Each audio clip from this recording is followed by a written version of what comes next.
another important point that I very much appreciated, Bhaktisiddhanta Saraswati, in his book called Sri Chaitanya's and his teachings.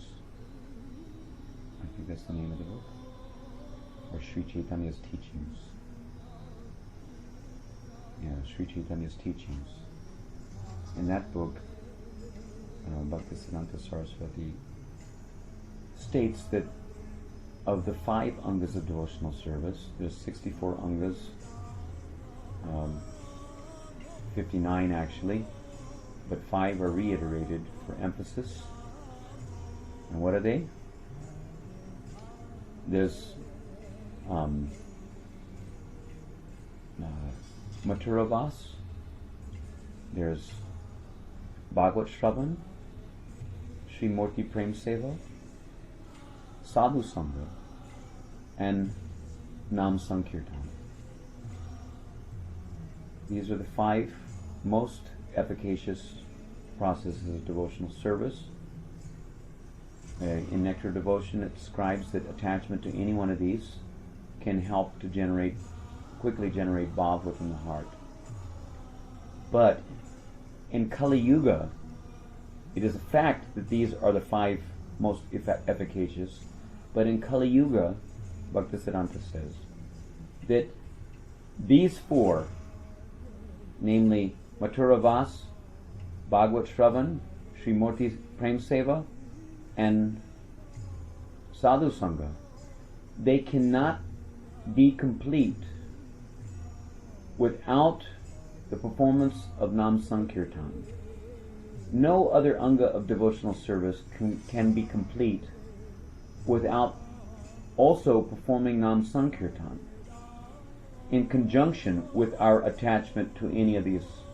In other words, you can hardly expect any of these other angas of devotional service to manifest bhava within our heart if we're not performing Nam Sankirtan also. In other words, if we're not surrendering to the Yuga Dharma, which is applicable to every soul who's making an appearance on this earth planet in this Kali Yuga. That means for the next 427,000 years. Kali Yuga is 432,000 years, of which a mere 5,000 at most has passed. For the next 427,000 years, Nam Sankirtan will be the only Yuga Dharma of this entire age. Without performing the Yuga Dharma, you can hardly expect to get the superlative result of engaging in any other anga of devotional service. Therefore, Nam Sankirtan is of paramount importance. Regardless of what other devotional process one may appreciate or attach oneself to. He goes further to say that even if one only performs this one anga of devotional service, Nam Sankirtan, which happens to be the Yuga Dharma, leaving aside all other angas of devotional service and only performing this one anga of devotional service, then one will get the full result, the full benefit of engaging in this Dham Seva, or Dham Vas, or Bhagavad Shravan, or Sri Murti Seva, or Sadhu Sangha. The best Sadhu Sangha is when you come into the association of pure devotees who are engaging in the performance of Nam Sankirtan, who are absorbed in the Yuga Dharma. That is the best Sadhu Sangha. That is real Sadhu Sangha.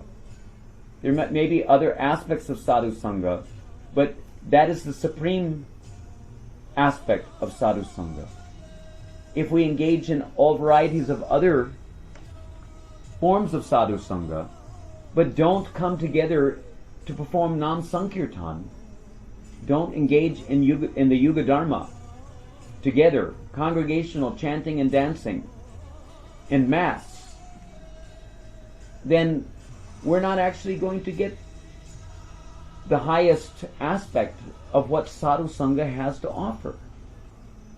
Real sadhu sangha, the highest sadhu sangha, is to associate with the sadhus in the context of the performance of the Yuga Dharma Nam Sankirtan.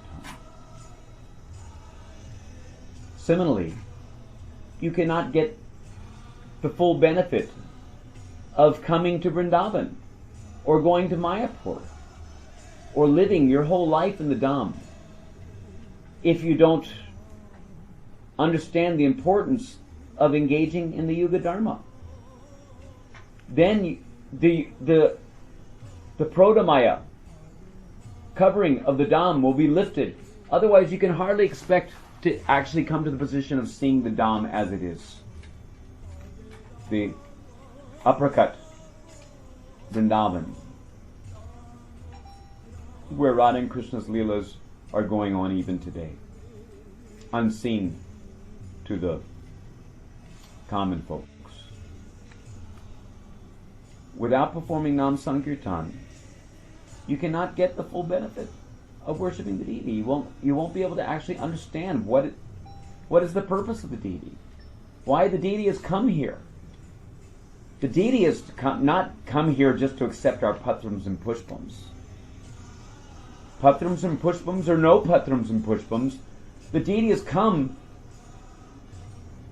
to place his favorable glances on our performances of the Yuga Dharma, Nam Sankirtan, and to inspire our performances of Nam Sankirtan for his pleasure.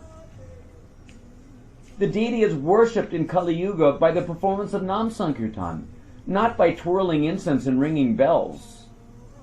That's part of it, but that in of itself can never be complete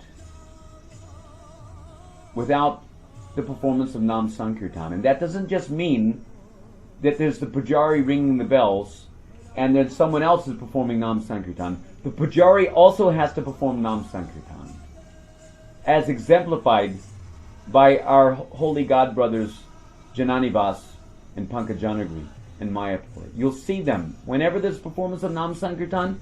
As soon as they are off the altar, then they come out and they join in the chanting and dancing, and that is what is making their service as pujaris or shringaris complete and perfect, is their performance of Nam Sankirtan. They're shining examples.